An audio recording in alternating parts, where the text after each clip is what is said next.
Hello everyone, प्यारी प्यारी मीज़ो जान की नई वीडियो में आपका बहुत बहुत स्वागत है। क्या आपने कभी ऐसा इमेजिन किया है कि आपको एक ऐसा डिवाइस मिल जाए जो आपको ये बता सके कि आपको अपना सोलमेट कब मिलेगा? अगर ऐसी चीज को इन्वेंट कर देगा तो आप सोच सकते हैं कि सबके लिए अपना ट्रू लव खोजना कितना आसान हो जाएगा।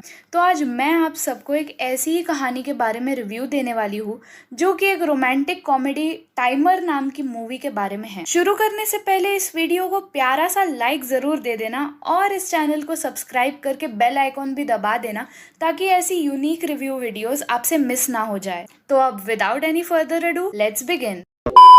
ये कहानी फ्यूचर में सेटअप है जहाँ साइंटिस्ट ने एक ऐसा डिवाइस इन्वेंट किया है जो कि आपको एग्जैक्ट टाइम बता सके जब आप अपने सोलमेट से मिलोगे। इस डिवाइस को दुनिया में एक रेवोल्यूशनरी स्टेप माना जाने लगता है डिजिटल मैच मेकिंग में। टाइमर नाम की कंपनी इस डिवाइस की सर्विस को कॉमन लोगों को प्रोवाइड करती है। अब वो अपने क्लाइंट्स की कलाई पर एक चिप लगा देते हैं जो काउंटडाउन दिखाती है कि कब वो पर्सन अपने सोलमेट से मिलेगा। जब दो सोलमेट्स एक दूसरे के करीब आते हैं तब टाइमर बजता है और उन दोनों को पता चलता है कि वो एक दूसरे के सोलमेट्स है। लेकिन टाइमर तब तक शुरू नहीं होता जब तक दोनों सोलमेट्स की कलाई पे चिप ना लगी हो। ऊना नाम की लड़की जो कि एक ऑर्थोडोंटिस्ट है, लॉस एंजलिस में रहती है और उसके कलाई पे लगा हुआ टाइमर अभी शुरू नहीं हुआ है। वो एक दिन अपने करंट बॉयफ्रेंड को लेके मैच मेकिंग वाले ऑफिस जाती है ये पता करने के लिए कि क्या वो उसका सोलमेट है या नहीं। वहाँ की मैच मेकर पैटी ऊना की बेस्टी है क्योंकि ऊना उनकी बहुत ही फ्रीक्वेंट कस्टमर होती है। ऊना इससे पहले काफी लड़कों को मैच मेकिंग के ऑफिस ले जा चुकी है ये पता करने के लिए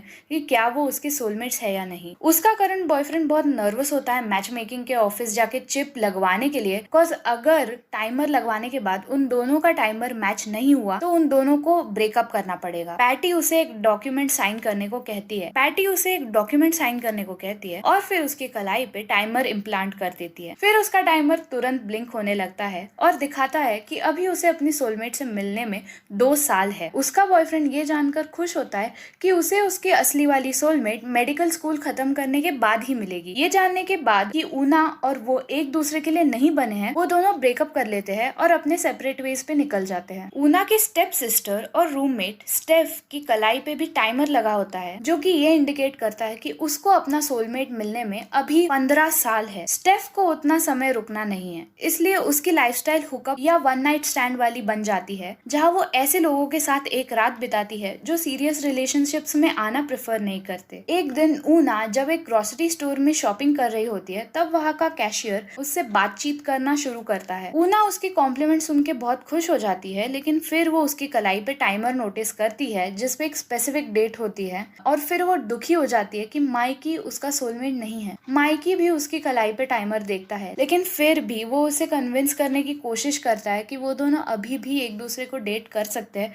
क्योंकि सोलमेट तो वैसे भी फ्यूचर में आएगा। लेकिन ऊना नहीं मानती और वो वहाँ से चली जाती है। शाम में जब स्टेफ घर आती है तब वो देखती है कि ऊना अपने एक्स बॉयफ्रेंड की वजह से बहुत दुखी है। स्टेफ उसे सजेस्ट करती है कि उसे भी वन नाइट स्टैंड वाला तरीका अपना लेना चाहिए जब तक उसे उसका सोलमेट नहीं मिल जाता। उसके पेरेंट्स के घर पे सब लोग बहुत एक्साइटेड होते हैं क्योंकि उसके छोटे भाई जेस की कलाई पे अगले दिन टाइमर लगाया जाने वाला होता है। वो इस चीज को सेलिब्रेट करने के लिए एक मैच मेकर को भी बुलाते हैं। मैच मेकर जेस की कलाई पर टाइमर लगा देता है और फिर वो टाइमर तुरंत इंडिकेट करने लगता है कि जेस को अपनी सोलमेट से मिलने में बस 3 दिन ही बाकी है। अगले 3 दिनों में उसे अपनी सोलमेट मिल जाएगी। सब लोग ये चीज सुन के खुश हो जाते हैं, लेकिन ऊना बहुत दुखी हो जाती है और कहती है कि उसके साथ बहुत गलत हो रहा है। वो अपने भाई को कॉन्ग्रेचुलेट करती है और वहाँ से चली जाती है। फिर वो ग्रोसरी स्टोर जाती है माइकी से मिलने। वो पहले ग्रोसरी स्टोर में जाने से थोड़ा हिचकिचाती है, लेकिन फिर अंदर चली जाती है। अंदर जाके वो माइकी को आस्क आउट करती है। ये सुन के माइकी तुरंत अपने कोवर्कर को उसकी जगह लेने को कहता है और ऊना के पीछे पीछे उसकी कार तक जाता है। माइकी के घर तक की राइड उन दोनों के लिए बहुत ऑकवर्ड होती है क्योंकि उन दोनों के बीच कोई भी ऐसी चीज नहीं होती जिसके बारे में वो दोनों एक दूसरे से बात कर सके। फाइनली जब वो माइकी के अपार्टमेंट पे पहुंचती है तब वहाँ माइकी के 4 रूममेट्स उसे हाय कहते हैं। पूरे घर में बियर की बॉटल्स और टिश्यूज का कचरा होता है जिसे देखकर ऊना अपने माइकी को आस्क आउट करने के डिसीजन के बारे में रीथिंक थिंक करने लग जाती है। वो माइकी को ये भी बताती है कि वो बहुत जल्द 30 साल की होने वाली है और फिर वो इस बात को रिग्रेट करने लगती है कि उसने माइकी को ये सब क्यों बताया। वो वहां से जाने वाली होती है लेकिन माइकी उसे रोक लेता है और फिर वो दोनों किस करते हैं। लेकिन फिर वो माइकी के हाथ पे लगा टाइमर देखती है जो कि दिखाता है कि माइकी को उसकी सोलमेट बस 4 महीने में मिलने वाली है। उना को फिर ये रियलाइज होता है कि जो वो कर रही है वो गलत है और फिर वो उससे सॉरी कह के वहां से निकल जाती है। अगले दिन ऊना चौंक जाती है जब माइकी उसके क्लिनिक पे उसका पेशेंट बन के आ जाता है। उसे लगता है कि ऊना उसे इसलिए नहीं पसंद करती क्योंकि वो बस एक ग्रोसरी शॉप का कैशियर है और वो उसे समझाने की कोशिश करता है कि वो म्यूजिक भी बनाता है। वो बस उसे ये समझाने की कोशिश करता है कि टाइमर बस एक डिवाइस है जो आपको आपकी लाइफ का एक डेफिनेट पाथ बताता है, लेकिन ऐसा जरूरी नहीं है कि आपको उसी पाथ पे चलना चाहिए and that life is about detours. लेकिन फिर भी ऊना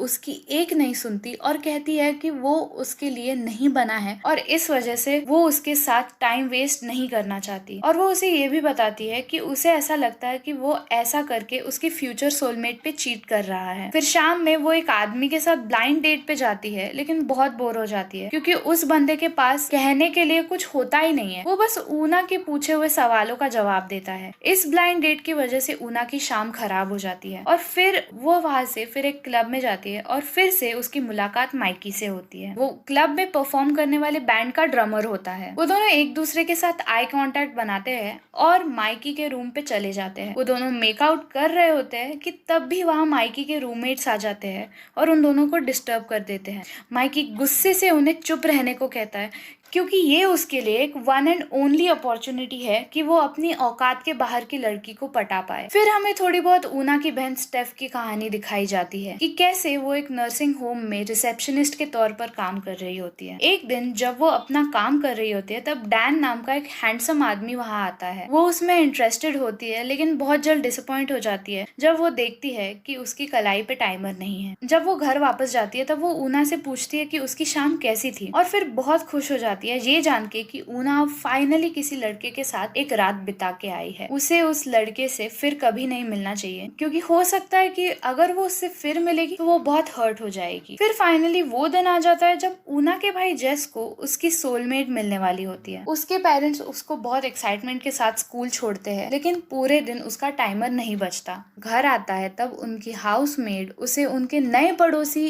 की लड़की सोल डैड से इंट्रोड्यूस करवाती है और फिर तुरंत उन दोनों की कलाई पे लगे टाइमर्स बजने लगते हैं। जेस के पेरेंट्स तो बहुत खुश हो जाते हैं ये सब देख के, लेकिन सोल डैड के पेरेंट्स गुस्सा हो जाते हैं और वहां से चले जाते हैं। फिर शाम में जब ऊना अपने घर जाने के लिए निकल रही होती है तब अचानक से वहाँ माइकी आ जाता है। उसे देख के वो चौंक जाती है और जोर से उसके फेस पे पंच करती है, लेकिन फिर वो तुरंत होश में आती है और माइकी से सॉरी कह के उसे अपने घर ले जाती है। स्टेफ रूम में है या नहीं ये अच्छे से चेक कर लेने के बाद ऊना माइकी को किस करने लगती है। उसके बाद से वो दोनों एक दूसरे को डेट करने लगते हैं। ऊना उसके घर उसे मिलने जाने लगती है और उसके रूममेट से भी दोस्ती कर लेती है। वो माइकी को अपने बायोलॉजिकल फादर के बारे में बताती है जो कि एक म्यूजिक प्रोड्यूसर है और जब से उनका और उसकी मम्मी का ब्रेकअप हुआ है तब से उसने कभी उनसे बात नहीं की। एक दिन स्टेफ का बॉस उसे बहुत डांटने लगता है क्योंकि वो ठीक से सबके कॉल्स रिसीव नहीं करती, लेकिन डैन कुछ झूठ झूठ बोल के उसे उस सिचुएशन से निकालता है। वो स्टेफ में बहुत इंटरेस्टेड होता है लेकिन स्टेफ उसे बिल्कुल ज्यादा भाव नहीं देती, बट फिर भी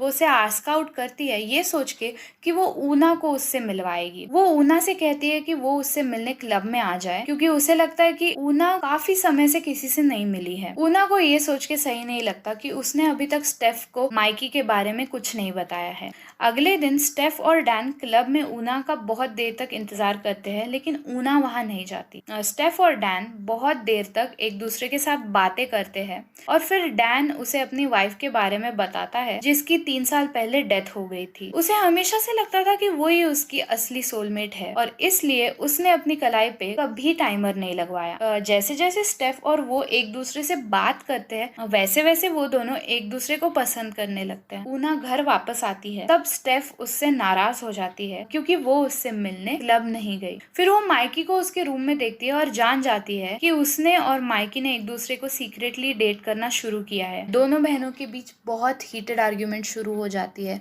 माइकी के टाइमर को लेके। फिर माइकी उन्हें इंटरप्ट करके एक बहुत ही बड़ा फैक्ट रिवील करता है। वो उन दोनों को बताता है कि उसकी कलाई पे लगा टाइमर कोई असली टाइमर नहीं बट एक स्टिकर है जो कि उसने लगाया है ताकि वो इंक्लूडेड फील कर सके। उसे टाइमर जैसी चीजों में बिल्कुल विश्वास नहीं है और इसलिए उसने कभी अपनी कलाई पे असली वाला टाइमर नहीं लगवाया। ऊना ये सुन के बहुत शॉक हो जाती है और बहुत गुस्सा हो जाती है कि माइकी ने उससे झूठ बोला। उन दोनों ने बिताया हुआ वक्त उसके लिए बहुत स्पेशल था इस वजह से कि उन दोनों के पास एक दूसरे के लिए ज्यादा टाइम नहीं था। लेकिन अब जब उसे पता चल गया था कि माइकी के पास टाइमर है ही नहीं, उसे बहुत ज्यादा बीट्रेड फील होता है। फिर अगले कुछ दिन वो माइकी से बिल्कुल कांटेक्ट नहीं करती और बहुत दुखी दुखी सी रहने लगती है। फिर वो फाइनली उससे बात करती है और उसे सॉरी बोलती है और उसे अपने पेरेंट्स के घर थैंक्सगिविंग के लिए इनवाइट करती है। वो अपनी हाउसमेड और पड़ोस की लड़की को भी खाने पे इनवाइट करते हैं। ऊना के पेरेंट्स जो भी सवाल माइकी से पूछते हैं उन सब सवालों के जवाब ऊना देती है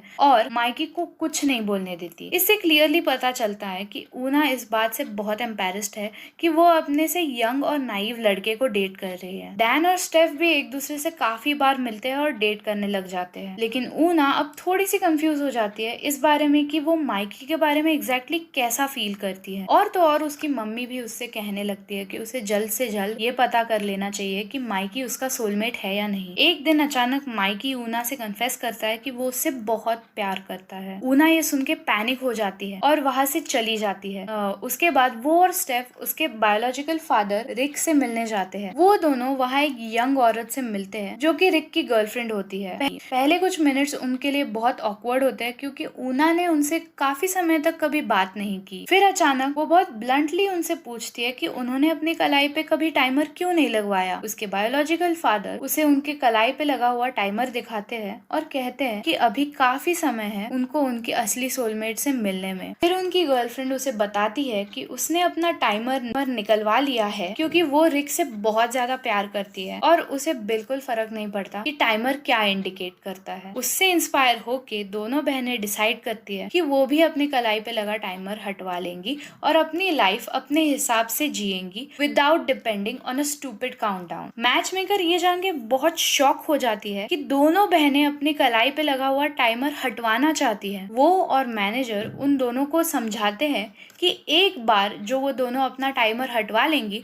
तो वो फिर कभी उसे रीप्लांट नहीं करवा पाएंगी। सो ये उनके लिए लास्ट चांस है अपने ट्रू लव को पाने का। स्टेफ कहती है कि उसे कोई फर्क नहीं पड़ता और वो अपनी कलाई से अपना टाइमर हटवा लेती है। लेकिन जब ऊना की बारी आती है तब वो थोड़ा सा हिचकिचाने लगती है। जैसे ही वो अपना टाइमर निकलवाने जाती है वैसे ही वो बीप करने लगता है और उसे पता चलता है कि उसके सोलमेट ने भी अपनी कलाई पे टाइमर लगवा लिया है। टाइमर के हिसाब से ऊना को उसका सोलमेट मिलने में बस 5 घंटे बाकी है। ये जान के वो कहती है कि वो अपना टाइमर नहीं हटवाना चाहती और कहती है कि उसे कुछ घंटे अपनी कलाई पे उसे रहने देना है ताकि उसे पता चल सके कि आखिर उसका सोलमेट है कौन। स्टेफ इस बात से बहुत नाराज हो जाती है कि ऊना ने अपना प्रॉमिस तोड़ा। अगले दिन उसका और ऊना का शेयर्ड बर्थडे होता है। रात में ऊना के टाइमर का काउंटडाउन रुक जाता है और उसे क्लियर इंडिकेशन मिल जाता है कि नेक्स्ट डे वो अपने सोलमेट से फाइनली मिल पाएगी। अगले दिन उनकी मम्मी उन दोनों के लिए शानदार बर्थडे पार्टी ऑर्गेनाइज करती है। वो पार्टी में डैन और माइकी दोनों को इनवाइट करती है। स्टेफ पार्टी में जल्दी पहुंच जाती है और डैन के साथ हैंग आउट करती है और माइकी भी पार्टी में पहुंच के बाकी मेहमानों के साथ बातचीत करने लगता है। जैसे ही ऊना पार्टी में आती है उसका और डैन का टाइमर बजने लगता है और फिर पता चलता है कि ऊना और डैन एक दूसरे के सोलमेट्स हैं। स्टेफ को ये सब देख के बहुत गुस्सा आता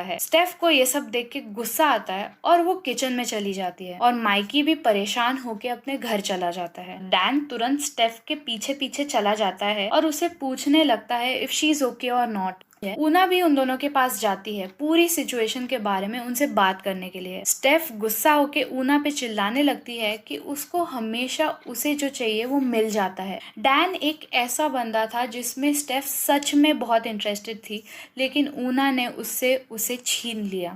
दोनों बहनों के बीच बहुत बुरी तरीके की तू मैं होने लगती है और उनकी आर्ग्यूमेंट के अंत में ऊना स्टेफ से कहती है कि वो उसकी बेस्टी है और उसे डैन नहीं चाहिए और फिर वो वहां से चली चली जाती है। ऊना के वहाँ से जाने के बाद डैन स्टेफ को बताता है कि उसने अपनी कलाई पे इसलिए टाइमर लगवाया क्योंकि उसे स्टेफ के लिए करना इम्पोर्टेंट लगा और उसे उसकी बहन से कोई लेना देना नहीं है। अगली सुबह ऊना माइकी के घर उससे मिलने जाती है और उसे दिखाती है कि उसने अपनी कलाई से अपना टाइमर हटवा लिया है क्योंकि वो पूरी जिंदगी उसके साथ रहना चाहती है। माइकी ये सब सुन के पहले कंफ्यूज होता है लेकिन बाद में वो उसे किस कर लेता है। फिर अगले दिन स्टेफ और ऊना एक दूसरे के बीच के डिफरेंसेस सॉल्व कर लेते हैं। आज सीन में हमें दिखाया जाता है कि ऊना सुबह सुबह जॉगिंग करने निकलती है और वहाँ डैन से मिलती है। वो दोनों एक दूसरे से काफी समय तक बातचीत करते हैं और उन्हें पता चलता है कि उन दोनों के बीच काफी सारी कॉमन चीजें हैं, लेकिन लास्ट में वो दोनों हंसते हैं और अपने अपने सेपरेट वेज पे निकल जाते हैं। तो ओवरऑल इस मूवी का कॉन्सेप्ट काफी ज्यादा यूनिक था, लेकिन मूवी काफी ज्यादा वियर्ड भी थी। पर्सनली मुझे तो ऐसा बिल्कुल नहीं लगता कि कोई ऐसा डिवाइस कभी इन्वेंट भी होगा, और अगर होगा भी तब भी मैं कभी ऐसी स्टूपिड सी चीज को यूज नहीं करूंगी। मैं तो कभी नहीं चाहूंगी कि मैं अपनी लाइफ किसी गैजेट के हिसाब से जीऊं। मूवी के आइडिया जरूर स्टूपिड थी, लेकिन मुझे इसकी एंडिंग सही लगी जिसमें मेन कैरेक्टर को ये चीज समझ गई कि उसे किसी से प्यार करने के लिए किसी डिवाइस की जरूरत नहीं है। So guys, that is it for this video. Do let me know in the comments down below कि आपको मेरी ये वीडियो कैसी लगी और क्या आप इस मूवी को देखने वाले हो। और अगर आपने कुछ ऐसी वियर्ड सी मूवीज देखी है जो आप चाहते हो कि मैं इस चैनल पे रिव्यू करूं, तो आप उन्हें भी कमेंट्स में मेंशन जरूर कर सकते हो। इस वीडियो को अपने फ्रेंड्स के साथ शेयर करना बिल्कुल नहीं भूलना। मैं मिलती हूँ आपसे एक और यूनिक सी मूवी या सीरीज के रिव्यू के साथ। तब तक के लिए प्ले ऑन।